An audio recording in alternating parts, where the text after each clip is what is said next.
O ano de 2019 nem bem começou e acho que já tenho que trazer umas más notícias aí para vocês. Bem possivelmente 2019 não vai ser um ano bom para a economia mundial. E quer saber o porquê?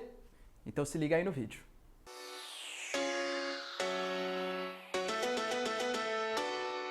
Fala galera, beleza? Vocês também estão legais, tranquilos de boa? Então tá, ó. Meu nome é Ricardo Marcílio, e antes de a gente começar o vídeo falando sobre a possível crise econômica mundial em 2019, já queria deixar para vocês, por favor, me segue aqui no Instagram, vou colocar aqui para vocês, ó, @RicardoMarcílio_, e também me segue nas minhas outras redes sociais, no Facebook e tal. Em relação a esse vídeo, por favor, dá um curtir aí, compartilha com quem gosta de atualidade, geopolítica e tal, que eu pretendo fazer 5 vídeos por semana e ir divulgando as minhas informações com vocês, tá bom? Ah, não esquece também de se inscrever no canal. Isso é bem legal para continuar o nosso canal continuar crescendo aqui, ok? Então vamos lá, ó.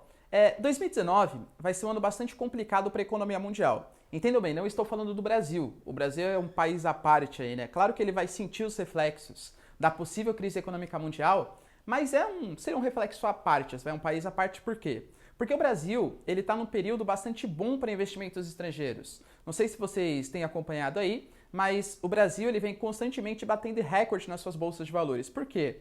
Porque o Brasil, o novo governo Bolsonaro, Paulo Guedes, tem as partes positivas, tem as partes negativas, claro, mas em relação a capital, investimento estrangeiro, o Brasil está bastante legal. O Brasil ele, aparentemente está comprometido com a reforma da Previdência, está comprometido com privatizações, tudo que o capital especulativo adora, tudo que os investidores estrangeiros adoram. Ou seja, o Brasil, é o que promete pelo menos, vai crescer bastante economicamente, principalmente no mercado especulativo, mercado de ações, em 2019. Claro, economia e política são coisas completamente dinâmicas, então é difícil fazer uma previsão concreta. Mas é o que a gente está especulando, pelo menos. Agora, para a economia mundial, de novo, com base na especulação, com base na análise de dados e da geopolítica mundial, provavelmente não vai ser um ano fácil. Por quê? Listei alguns motivos aqui para vocês. O primeiro motivo que eu queria falar, na verdade nem é um motivo, é para vocês entenderem a situação. O que seria capital, né? Eu falo sempre capital e tal. O que é capital? Capital é um dinheiro investido que permite você, teoricamente, ganhar mais dinheiro. Então, por exemplo, a gente consegue dividir em capital fixo e capital especulativo. Se eu falo para vocês o capital fixo, imagina que eu tenho uma escola, fazer uma escola e tal. Essa escola precisa atrair alunos para que eu ganhe dinheiro. Ok. O que eu vou colocar na minha escola? Uma lousa, uma carteira, sei lá, um apagador. Tudo isso é capital fixo. Por quê? Porque uma lousa vai fazer com que os professores deem aulas melhores, consequentemente atrai mais alunos e me dá mais dinheiro. Ou seja, a lousa é uma forma de capital, é um capital fixo, é uma coisa concreta que está ali existindo. Capital fixo, então, se refere a escolas, fábricas, sei lá, agriculturas, tudo aquilo que lhe permite ganhar dinheiro físico, concreto. Quando eu falo de capital especulativo, é o capital que você gera sem necessariamente uma coisa concreta. Investimento em bancos, em bolsa de valores, royalties, juros, por exemplo, tudo isso é o capital especulativo.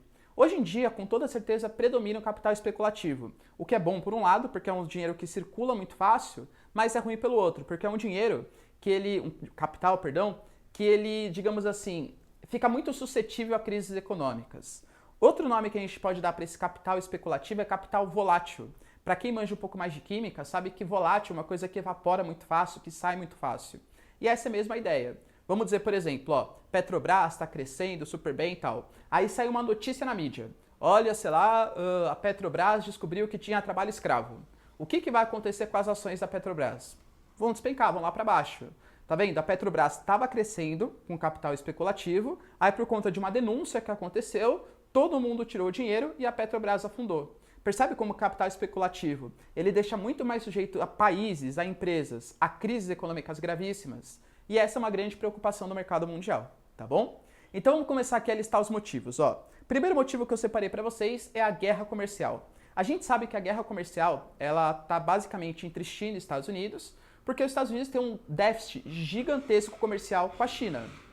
A China é a maior potência industrial hoje, exporta muitas mercadorias, e o Trump, ele se elegeu como uma plataforma de governo falando America First.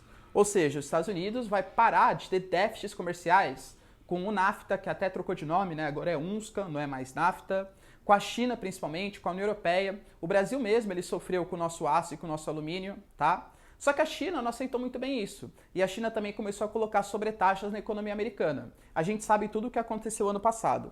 Ou seja, foi uma situação bastante caótica. O Xi Jinping e o Trump, eles deram uma paralisação na guerra comercial, mas provisória. Como as coisas não estão andando para frente e a Huawei, empresa chinesa, está tendo uma série de restrições nos Estados Unidos, o que está abalando ainda mais a relação entre esses dois países, é bem provável que a guerra comercial volte com toda a força em 2019, fazendo com que as duas maiores economias do mundo entrem em recessão econômica. Galera, capitalismo é um sistema econômico que precisa de compra e venda de mercadorias. Se as duas maiores potências econômicas mundiais começam a rivalizar comercialmente, com certeza, bolsa de valores, comércio, tudo acaba sentindo como se fosse na reverberação aí, né? Como se fosse uma consequência, efeito dominó, tá? Outra questão também, os Estados Unidos, ele vem aumentando bastante o consumo, né? O Trump, ele conseguiu realmente reduzir o desemprego, os norte-americanos estão comprando mais, e o Fed, o Banco Central Americano, toda vez que consome muito, há uma tendência de inflação, de aumento do preço das coisas. O que os bancos americanos, o que o Fed, né, essa agência está fazendo? Ela está aumentando a taxa de juros dos Estados Unidos para que os norte-americanos comprem um pouco menos e isso gere menos inflação. Só que quando os Estados Unidos ele aumenta a taxa de juros, o que acontece? Ele fica mais atrativo para investimentos estrangeiros. O que os investidores do mundo estão percebendo agora? Para que eu vou investir na Turquia? Para que eu vou investir na Argentina? Para que eu vou investir em países emergentes? Se hoje os Estados Unidos, com o aumento da taxa de juros, está sendo muito mais atrativo do que esses países emergentes. Ou seja, o aumento da taxa de juros nos Estados Unidos para conseguir controlar a inflação é um dos motivos que faz com que o dólar estivesse aumentando tanto nos países emergentes, porque os investidores não estão mais investindo nos países emergentes e sim nos Estados Unidos. Isso é um outro motivo de preocupação, porque nos anos 2000, principalmente, os países emergentes que asseguraram o crescimento da economia mundial. Ou seja, 2019 não é um bom ano assim para os países emergentes, exceto Brasil, que talvez se saia bem com essa política econômica um pouco mais liberal. E, de novo, bem economicamente eu estou falando, tá? Só nesse ponto. Outra questão bastante importante é o Brexit e a própria crise da União Europeia. O Brexit, a gente sabe, né? Tudo que está acontecendo, aliás, se vocês não sabem, tem um vídeo meu no canal aí falando sobre o Brexit, o movimento que está aí, acompanha, é bem interessante também. E, com certeza, o Reino Unido vai se dar mal com isso e a União Europeia está numa situação conturbada também. Alguns líderes de direita, né, uma direita que não gosta mais da União Europeia, que quer aumentar os gastos públicos, que não quer esse chamado globalismo, né, não quer essas grandes corporações interferindo tanto na política interna. Talvez um dos maiores exemplos seja a Itália hoje, tá? Que tem um governo que está aumentando os gastos públicos, está fazendo tudo pela própria população e não para a União Europeia. A União Europeia está tendo crise no Reino Unido, na França, na Itália. Talvez Portugal seja uma das poucas exceções, tá? Mas a União Europeia está numa situação bastante complicada, com uma série de protestos e governos que estão percebendo que a população está insatisfeita com o peso tão grande do Estado na economia. A gente percebe na França, por exemplo, por que aconteceu todas essas manifestações dos coletes amarelos? Justamente porque o governo estava cobrando altíssimos impostos e não estava retribuindo tanto em benefícios sociais. Isso fez com que a população sentisse que o custo de vida estava muito alto e isso gerasse uma série de manifestações, tá bom? Então a União Europeia não tem, pelo menos, uma boa previsão aí para 2019, pelo menos essa é a especulação. E a gente percebe também que o crescimento na China está se desacelerando cada vez mais. A China, ela cresceu 6%, um pouquinho mais 6% em 2018, pelo menos é a previsão, né? Não saíram os dados oficiais ainda, mas o ritmo de crescimento ele vem diminuindo. Claro que é um crescimento bastante significativo, mas a China hoje, ela apresenta alguns problemas estruturais para continuar crescendo. Isso vai afetar a economia mundial com toda certeza. Por exemplo, a China está aumentando muito o número de idosos. Eles até cancelaram a política do filho único e estão pensando em criar uma política do pelo menos 2 filhos, ou seja, tentar incentivar as pessoas a terem filhos, porque a previdência na China está bastante complicada. A China baseia o seu crescimento em produção industrial. Eles gastam muita energia. A China está buscando cada vez mais, com o Acordo de Paris, substituir a sua matriz energética, que depende somente do carvão, por fontes renováveis. Só que isso encarece o seu custo de produção. Ao mesmo tempo, a China, que está se globalizando cada vez mais, tem que controlar os meios de comunicação. A gente não pode esquecer que a China é uma ditadura que controla os meios de comunicação. É uma coisa meio oposta, né? Como globalizar e continuar crescendo baseado na globalização, na abertura de mercado e continuar mantendo a censura? É bem provável que algumas manifestações comecem a acontecer com maior intensidade. Em Hong Kong já acontece, em Macau já acontece, mas da própria China continental. Isso preocupa bastante o futuro do crescimento chinês, tá bom? Galera, que nem eu falei para vocês, o Brasil, né, aparentemente está fora desse processo, mas se a gente for pegar os polos econômicos mundiais, Estados Unidos, China e União Europeia, os Estados Unidos, aliás, até esqueci de falar para vocês, né? Um dos economistas que previu a crise de 2008 está prevendo uma crise especulativa também para 2020 nos Estados Unidos, vou colocar para vocês o nome do economista, e a gente percebe que os Estados Unidos está crescendo muito, de novo, com capital especulativo, o que é muito perigoso, porque o capital especulativo é ótimo quando você ganha, mas é péssimo quando surge algum tipo de problema econômico também, ok?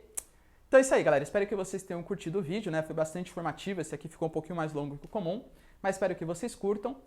E espero que as minhas previsões não se concretizem, porque crises econômicas mundiais só servem para prejudicar ainda mais, principalmente os mais pobres, né? Quando a gente tem um período de hiperinflação, um período de crise econômica, geralmente os ricos são os que menos sentem. Por quê? Porque vamos pegar uma inflação, por exemplo, vai. Quando tem inflação, geralmente os juros de investimentos também aumentam. O rico, ele vai lá e coloca o dinheiro dele no investimento e acaba não sentindo tanto a inflação. Quem se ferra com a inflação são os mais pobres, porque pega o dinheiro e já compra ali o produto mais caro, ele não consegue fugir da inflação. Ou seja, essas crises econômicas, infelizmente, sempre afetam os mais pobres. Belezinha? Então tá, galera, espero que tenham curtido. Beijos, abraços e tchau. Até o próximo vídeo.